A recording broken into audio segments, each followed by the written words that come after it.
Live sa studio ang magkapatid na si Marie Chris Dawal at si Ma'am Rowena Dawal. Reklamo niya ang kamag-anak ng kanyang kinakasama matapos daw kasing mamatay ng kanyang kinakasama ay kinuha daw ang mga gamit nito. Kabilang po dito sa mga gamit na to ay CCTV, gas stove, rice cooker, electric fan, Durabox, kutsara, tinidor, plato at kaldero. Wala na daw itong tinira sa kanilang bahay at bukod pa dito ay sinaktan din ang kanyang kapatid noong August 1, alas 12 ng umaga sa may barangay Pandan dito sa Angeles City, Pampanga. May video po tayo, Ate. Yan. Gas stove. Wala na. Yung lamisa nila, yung electric pan, yung Durabox. Wala, binitbit nila. Ayan. Ninakaw nila. Limas yung gamit nila ni Marlon at ni Makis. Yan. Gas stove. Ayan, Attorney. Ayan. Wala So, na. makikita dun sa loob ng bahay nila na halos lahat Naging ng empty kagamit na bigla, yes, no? Opo. Oo. Ayan. Sige po. Sige. Kayo si Ma'am Mary Chris? Ako Kayo, po, sir. kayong kapatid si Ma'am Rowena? Opo. Okay. So, kailan na namatay yung husband nyo? Hindi kayo kasal, ma'am, no? Hindi Parang po. live-in partner lang. Opo. Okay. Kailan po namatay yung partner nyo, ma'am? June 23, 2025 po. Itong taon lang din. Yes. Okay. So, nung namatay yung partner nyo, itong mga kapamilya, yung sina Lorna, Melonia, at Melvin, doon nakitira sa bahay nyo? Opo, pinatira ko po hanggang 40 days. Hanggang? 40 days po. So, kailan sila umalis? Nung August 2 po. So, basically, nung June, nung simula namatay yung partner nyo hanggang August 2, doon yung nakatira sa bahay nyo. Yes po. Nakitira sila. Opo. Kayo, ma'am, taga Pampanga. Taga Leyte lang din po, sir. Doon lang po kami nangungupahan po. Itong sa may Angeles, Pampanga. Nandun po kasi yung mga trabaho namin, sir. Ah, okay. Opo. Sige. So, yung bahay nga titirhan nyo at saka kung saan sila yung pinatira nyo sa Pampanga, yun yung nire-rent nyo doon. Opo. Na kayo Opo. nagano.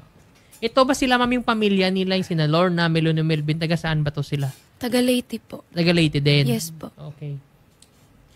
So, nung una, ma'am, nung unang tira, okay naman, peaceful naman. Opo, nung buhay pa naman po yung asawa ko, sir, kasi nandun naman po yung mama niya nung nanganak po ako. Okay. Okay naman po kami, sir, kahit ng mga kapatid niya. Ito sila yung mga kanday Opo, Lorna. Okay naman. wala naman po kami problema, sir. Kailan lang nagsimula na parang, ayan, ay isang tatlo, kaya simula parang medyo Dahil lang nagkagulo? po doon kasi, yung Melanie po, tsaka yung asawa ko, Aha. sila pong dalawa ay na-disgrasya po sa Valenzuela po. Yung asawa ko po yung namatay.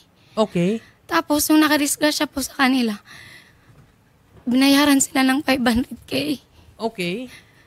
Tapos ngayon, hati po sila ng kapatid niya. Ngayon, hinihingi ko lang po yung, sabi ko po, pwede ko bang mahingi yung 100K para sa anak ko po? Kasi 3 months pa lang po, sir, nung nawala yung asawa ko. Okay.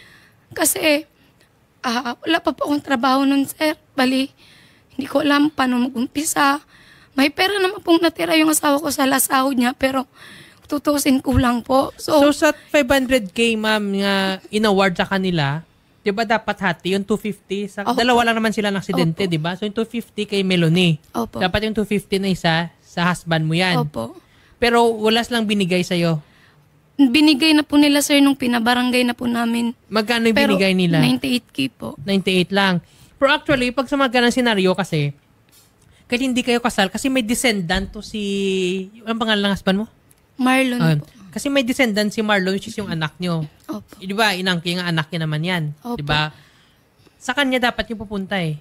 Kasi siya Yun nga. yung rightful heir ng Opo. tatay niya. So, dapat hindi lang 98K yung makukuha doon. Mas malaki. Dapat 250 nga eh. Kasi yan yung share nung namatay si... Yung 250 po kasi na sa partner ko po, dun po kinuha lahat ng panggastos hanggang libing po. Doon na yung kinuha. Opo. Okay. Pero yung binigay siya 98 na lang. So, Opo. so basically, yung doon sa usapang pera, doon kayo nagsimula nag-away. Opo, nagalit po kasi sila, sir, ba't daw po ako naghabol sa pera ng asawa ko? Hindi naman daw po kami kasal. Sabi ko, hindi karapatan ko yung hinahabol ko sa anak ko po. Tama sa anak niyo yan, ma'am. Opo, kasi kailangan ko pa po talaga ng pera, sir, para sa anak ko. Kasi 3 months, nagpo-formula po kasi siya, sir. Hindi ko po siya na-breastfeed kasi wala po akong lumalabas na gatas, kaya formula po namin. Intindihan namin yan. Pag sumagay itong case nga Ma'am Rio, ang mali yung sinabi ng Nina Melanie Melvin Lorna na hinahabol ni Ma'am Mary Chris yung pera. Kasi yung pera doon para yun sa anak. Yes po. Na held in trust lang sa kay Ma'am Mary Chris. Kasi syempre yung anak, ilang taon pa lang? 3 months O old yung pa 3 lang. months na, syempre hindi pa, no? So yung nana, yung held in trust lang. Pero yung magbe-benefit nun ng pera is para naman sa welfare and sa paglaki ng anak eh. Opo. So, dapat ibigay nila yung what is due doon sa anak. Tama So po. maling-mali talaga yung argument ni na Lorna, Melanie or Melvin na ano. Doon po talaga nag-umpisa, sir. So after noon, nung dahil sa usapang away ng pera doon, medyo nanggugulo na sila doon. Kasi po, ang inaano po nila, wala daw po talaga akong karapatan. Sabi ko, sabi nila kung ibibigay daw yung pera, sigurado ba daw na mapupunta sa anak ko? Sabi ko, kung wala po kayong tiwala, ita-time deposit ko po. Para ipapangalan ko po sa anak ko, para makuha niya, start niya ng mag-aral. Sabi ko, tas sabi na, sigurado ka ba na ipupunta mo sa bangko? Sabi ko, may resibo naman po yun eh. May makikita naman doon kung hinulog ko, hindi. Ay, ito ma'am, yung tapos ma'am, may tanong na kami, itong inupahan yung bahay, ba nagbabayad ngayon kayo? Kami po nung nandun pa po sila. Kayo? Opo. So ngayon, doon pa rin kayo nakastay ba? Ay, hindi na po. Kasi Kapitbahay katabi lang po po ng kami. bahay po sa kapatid ko. Bali, doon na po ako ngayon, sir. Okay, pero dati kayo po yung nagbabayad, no? Opo. Okay. Sige. Ang kausapin din natin, ma'am, yung mga si Lorna Melanie Yes. para makuha yung kanyang pahayag, no? Opo. Sige, kausapin natin muna.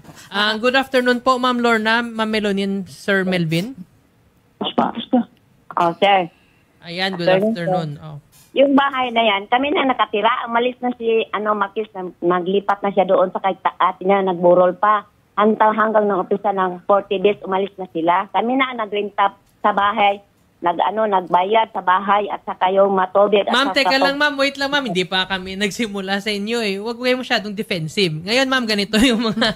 Relax lang, ha? Ganito yung nangyari. So, lumapit dito kasi, actually, hindi naman usapang about sa bahay kung yung babae. Hindi naman ganun yung reklamo nila eh. Yung reklamo nila na kinuha nyo yung CCTV, gas stove, rice cooker, doon sa may video, kinuha nyo. Ngayon, hindi nyo pwede din tanggihin yan kasi meron ditong ebidensya. Ito sa mga messages nyo nga, inamin nyo nga kinuha nyo. Isa pa, sinaktan nyo daw yung kapatid niya na si Ma'am Rowena Dawal. Hindi mo si alam si Rowena, sir. Hindi naman siya asawa sa anak ko. Hindi nga, ma'am, wait. Hindi nga siya sawang anak. Sinabi namin, sinaktan ninyo siya. Sinaktan ba? Physical injury. Hindi yan siya sinaktan. Si Rosia na anak, hinawakan ko lang yung kamay kasi siya ang nag-una nangamrot-kamrot sa anak ko ni Melone. Ang daming kanamrutan. Kasi hindi yan makaano si Melone kaya ang dami may siya, may mga yan, mga samad. May mga pilas yan. Siya ang nag-una pangamrot. Siya ang nagkatok sa bahay. Nandito ako sa bahay. Dami kami, mga anak ko dyan sa bahay. Ma'am, ganito ma'am. Ito lang tanong muna.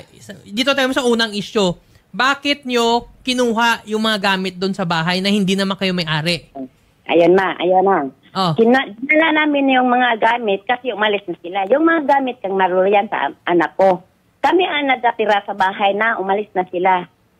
Kami na ang nagbayad. Kami na nagbayad sa renta at saka yung Ma'am, ganito yun, ma'am. When it comes to property things, no, kahit anak nyo, example, anak nyo, sila ay dahil nga mag-live-in sila, ma'am, under sa batas natin, yung common law partner sila, co-ownership tawag dyan. So, yung may karapatan sa mga gamit na yan, yung anak nyo, nga condolence na din sa inyong husband, din sa anak nyo, nga si Sir Marlon, at saka si Ma'am Mary Chris. Sila yung rightful owner ng lahat ng mga gamit yon. Kasi sila yung live-in partner. So, co-ownership tawag dyan. Kayo, nanay, mga kapatid ni Sir Marlon, wala kayo kahit 5 dyan, wala kayong share dyan. So, yung ginawa niyong pagkuha niyan, maling-mali yan. May kaso kayo dyan. Hindi tama yung... Yung ibang mga gamit, dinala na ni Makis, yung naiwan lang sa amin, yung electric fan, at saka yung binili namin nga burner, at saka hose, yun lang dinala namin. Binigay ni Makis na yung, Ma'am, ayan sa sinabi mo palang inamin mo, kinuha nyo. Ma'am, mali-mali kukunin nyo kasi sabi ko nga, hindi kayo may-ari niyan. Yung may karapatan dyan, Yung si Sir Marlon lang at saka si Ma'am Mary Chris. Ngayon wala na si Sir Marlon, si Ma'am Mary Chris kasi sila lang yung co-owner dyan. Sa buhay pa si Marlon, sir, sa diyan pa ko nakatira, kami na nagbili ana. Inang sinabihan ko, Aloy, pag alis tayo kay di man tayong habang buhay dire ka nag-abang raman, dalho na to, nalahin natin na yung gamit. Sinasabi po kasi nila, sir, na pero alam po ng asawa ko yung pinambili. Kung tutuusin, sir, Ma'am, wait lang, ma'am. May sasabihin lang po ngayon si Ma'am Mary Chris. Sige, ma'am. kung tutuusin po, sir, sir, yung stove, yung asawa ko yung bumili. Okay. Pero yung mga electric fan, Durabox, yun, yung rice cooker, sir, hiram lang po namin yun. Okay. Yung mga Durabox, sir, pera ko yun nung maternity ko. Okay. Sige, ma'am, Kasi ganito. nakuha ko po yun. Ma'am Lorna, ganito. Yes. Sige, klaruhin natin, no? Regardless, ma'am, kung sabi mo pa anak nyo na pera niyan or kay Ma'am Mary Chris, pero ito lang, ma'am. Unless proven kasi, otherwise, lahat ng mga bagay na to, ma'am, kasi sa kanilang tirahan to, binili nila nung magka-live-in sila. Basically, ma'am, co-ownership sila. So, sila lang dalawa yung magiging owner nito ng mga bagay. Kayo, nanay, magkapatid ni Sir Ma, wala kayong karapatan dito sa mga gamit na to. Kahit sabihin nyo pa binili ng anak nyo, wala kayong karapatan yan.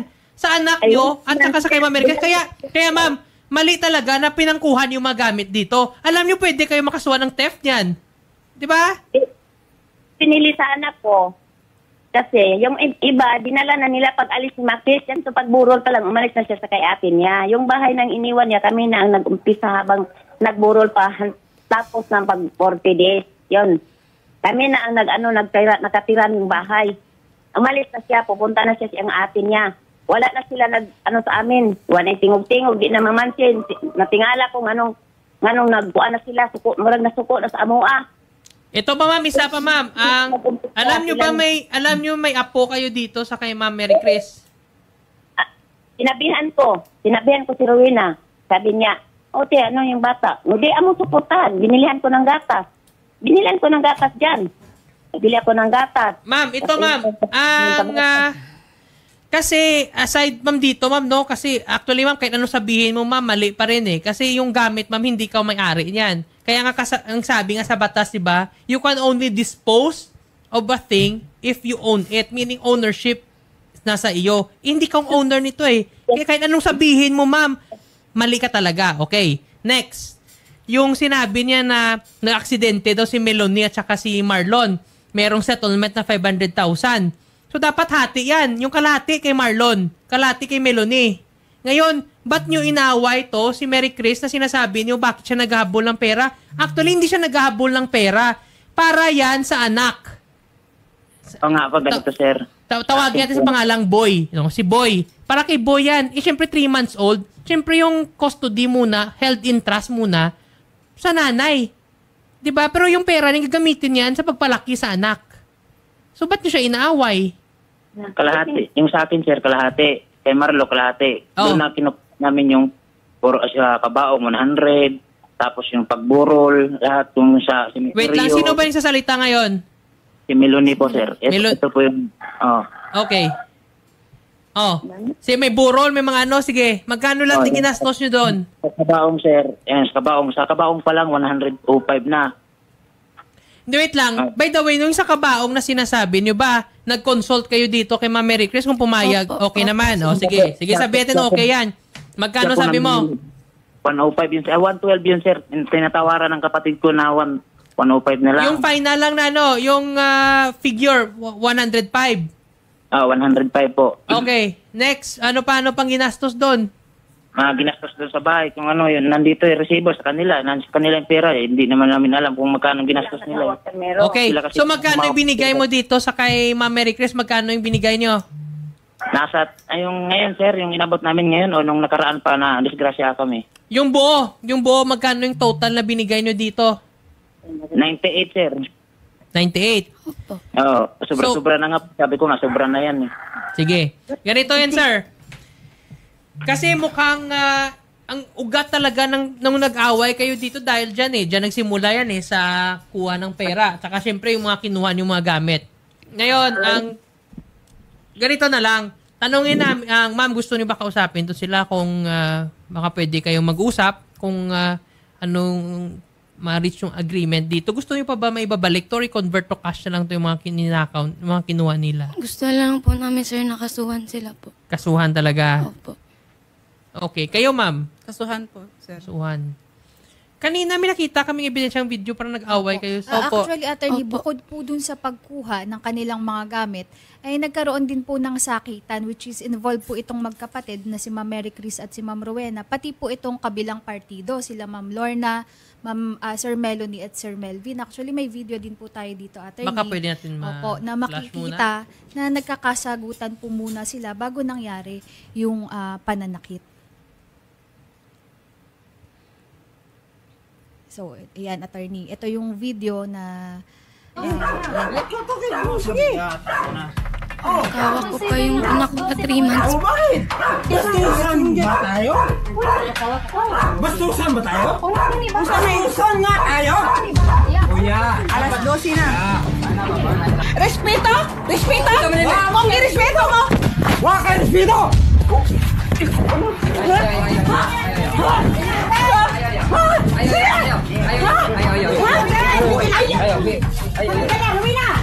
Ano ba? Nandito ako! Ako po yung pinaghahawakan po nila. Ayan, medyo nakitang-kita natin dyan sa video na itong mga yung mga Serdenya family, parang binubugbog nito. Kayo po yung Opo, humawak ako ng po video. yung pinagtutulungan po nilang hawakan, sir. Ayan. Ayan, ma'am, medyo, ayan talaga, makitang-kita talaga sa video na ano. Sige, ma'am, kung gusto nyo talaga sasampa ng kaso, edi, go, sige. Makipag-ugnayan yung Wanted sa Radio Team ni Senator Idol Rafi, tulungan kayo. Ngayon, sa mga tatanong kung kailan pang barangay certification, ito masabi namin, pag yung ang victim at saka yung accused, no, hindi na sa isang barangay nakatira. Kasi ngayon, dito na kayo sa Manila, sila nasa Leyte na. Noon din na yung barangay certification nga mag-file for action. Pwede na kayo dumiretso, ipa-police blatter nyo, Opo. para masimulan ng isang pakaso. No need na dumaan sa barangay. Yan yung gusto ko ilinawin sa lahat ng mga netizens ang tatanong. Kasi usually sabi nila, pag mga cases kailan may barangay, mag-apply yung barangay conciliation kung yung inakusaran at saka yung reklamo ay sa isang barangay. Pero pag hindi sila sa same residence, we can go away with that. Exemption yan. Okay? So, pwede kayo talaga, ma'am. Pwede na diretsyo na yun sa mga PNP. Saan ba kayo ngayon, ma'am? Nakatira? Sa Angeles, Pampanga po, sir. Ayan, pwede tayo makipag-ordinate yan sa mga PNP ng Angeles, Pampanga. Tutulungan ni kayo, ma'am, ng Wanted sa Radyo program ni, Thank you po. para masampan ng mga appropriate cases to. Yung laban sa kasi gustong-gusto yung sampahan, no? Kasi makita sa video medyo, Opo, sir. medyo arrogante sila, di ba? Lasing po kasi sila nun, sir, eh. Tsaka alas 12 na yon. Alas 12 na po, O, madaling diba? Mag-aalauna na po yun, sir. That's already public noise, especially pag residential community. Opo. Kung nagkukos ka ng noise habang sa ano na yan that's public nuisance. Sige ma'am, tutulungan kayo ng program and then baka mayroon kayong message po sa pamilya ni Marlon yung sa mga isasampan yung kaso. May gusto ba kayong sasabihin pa? Yun nga po. Ayoko naman po sanang umabot sa ganito, sir, eh. Okay. Kasi, syempre, pamilya sila ng asawa ko. Nakipag-usap po ako sa kanila 2 beses, sir. Okay. Yung nakausap ko po, una sila, yun nga po, galit sila kasi ba't daw naghahabol ako sa pera ng asawa ko, hindi naman po kami kasal. Sila, mama daw niya po dapat tumawa kasi buhay naman daw po siya yung beneficiary. Bali, susuportan daw po nila yung, bali magsusustento daw po sila sa anak ko. Sabi ko, hindi nyo naman po karapatan, hindi nyo po obligasyon na sustentuhan yung anak ko kasi andito pa po ako. May trabaho naman po ako eh. Yung hinihingi ko lang po is yung sa parte ng anak ko kasi naging 4 months po yung leave ko, sir, eh. Kasi nga, dapat mababalik na ako sa trabaho kaso yun nga na extend kasi nga po namatay yung asawa ko, hindi pa po ako nakapasok. So yung inaano ko po, yung pera na yun, malaking tulong na po yun sa anak ko. Sa panggastos kay sa amin mag-ina po. So ngayon, sabi ko, una pa lang nun, sir, sabi ko, pupunta po talaga sana ako dito. Pero iniisip ko kasi, yung asawa ko, hindi naman po siguro siya maging masaya kung kunwari, na ganito yung mangyari sa amin. Kaya sabi ko, makipag-usap muna ako ulit So nakipag-usap po ako sa mama niya. Doon po kami nag-usap sa Purok Barangay. Napag-usapan naman po namin na maayos, nakatapos ng 40 days. Magbibigay nga daw po sila. Pero hindi po sigurado kung ilan. Sabi ko, sige po, basta at least may mapunta sa anak ko. Ngayon po, nung July 31 nga po ng gabi, dumating yung kapatid niyang babae, tsaka yung asawa. Nag-inuman po sila. So, hanggang madaling araw, so nakikinig lang po ako, sabi ko, buti pa sila, nagsasayanan, nagtatawanan, yung parang sigawan. Nakikinig lang po kami ni ate ko, umiyak po habang sinasabi ko na, buti pa po sila.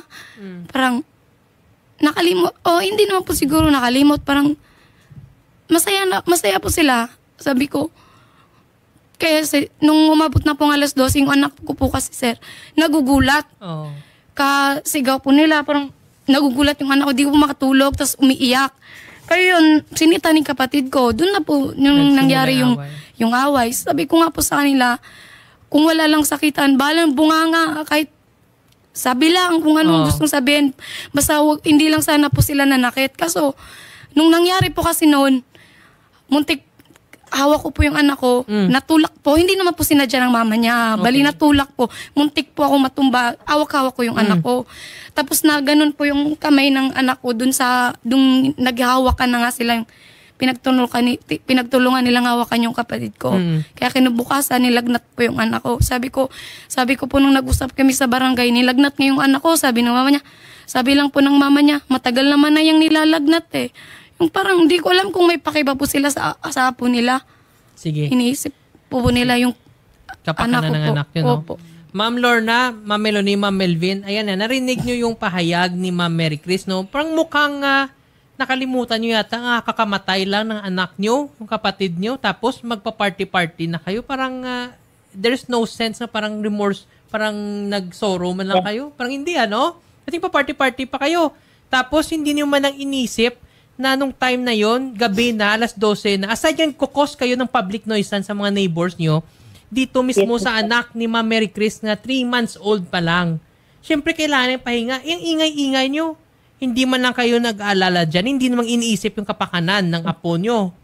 Diba? Isa na yan. Tapos, magsisiga-siga pa kayo, sasaktan nyo pa to yung kapatid niya, itutulak nyo pa to si ma'am. Sa ganyan pa lang, ma'am, hindi talaga maganda yung ganyang klaseng pagtungo eh. Gusto niyo ma'am mag-apologize ma'am dito publicly, no, maghingi kayo pasensya kasi alam niyo ma'am, wala talaga tayo makuha pag magtapang-tapangan pa kayo kasi kahit anong turnaround natin to ng kwento ma'am, kayo yung may kasalanan dito eh. May kapitbahay mi dyan, sir. Ano? Ma'am, hindi kayo nakinig sa akin eh. Sinabi ko lang, di ba, maghingi kayo ng pasensya? Kasi kayo may kasalanan. Kahit ano pa nating left and right ng kwento dito, kayo may kasalanan. Tapos ngayon, iba-iba pa siya sabi mo? Yes, sir. Good afternoon. May si Melvin to. Oh, yes, sir. Noong una kasi, sir, nagkasyahan kami doon kasi dumating yung namin, yung kapatid namin na babae, tapos yung niya. Pero hindi naman yata reason yan, di ba, na kahit dumating yung isang kapatid nyo, pero kakatapos ng kakamatay lang ng isang kapatid nyo para tapos magsasaya na kayo, parang that's inappropriate. Tapos isa pa, alas 12 na papuntang alauna na ba yun? Opo, sir. O di ba siguro intindihan namin kung earlier kayo nag-karaoke doon o nag-videoke, gabi na eh. Hindi pa rin kayo napigil. Tapos may anak pa to, di ba, 3 months old. Hindi ba inisip yan? Or selfish lang kayo talaga na hindi iniisip yung kapakanan ng iba? May bisita din kasi kami doon eh. Yung silinga, yung exactly, di ba? Kaya nga sabi ko lang, di ba, bakit kayo nagpa-party at nagsasaya? Dadala pa kayo ng bisita doon. Kasi po, nung bali yung kinaumahan doon is 40 days ng kapatid ko. Bali, nag-inuman lang kami doon eh.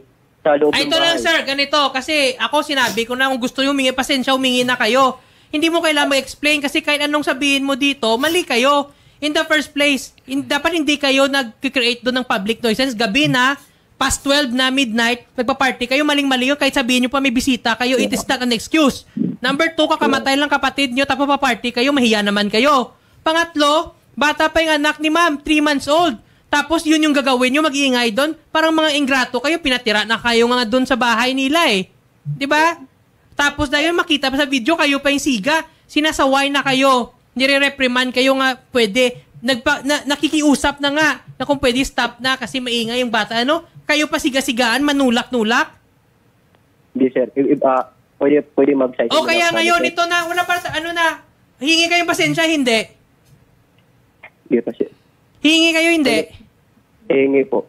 O, hindi kausapin nyo. O, hingi kayong pasensya dyan. Yeah. Hello, ga. Hello, ga. Karang uwi naman nakakona na. Hello, ga. Oh.